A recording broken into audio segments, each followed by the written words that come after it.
Ibang isda ang nakita sa Isla Suerte sa Davao City.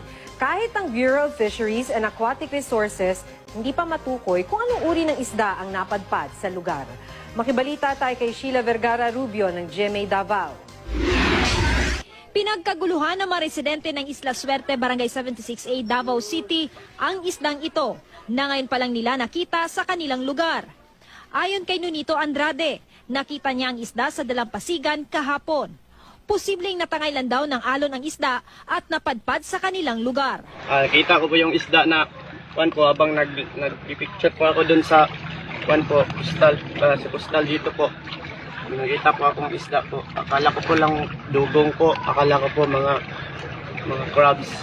Kaya po nagtaka po ako at pinasa ko po dun sa GMA Ibisbiin.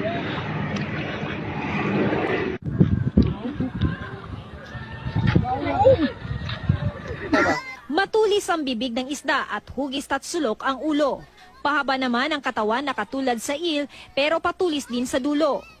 May sugat raw ito sa ulo at gumagalaw pa nang makita pero namatay rin kalaunan. Ipinagbigay alam ito agad sa opisyal ng kanilang barangay para mai-report sa kinauukulan. Bureau of Fisheries and Aquatic Resources o BFAR 11 hindi pa rin daw matiyak ang uri ng isdang napadpad sa lugar. Susuriin muna raw nila ito. Sheila Vergara Rubio, nagbabalita.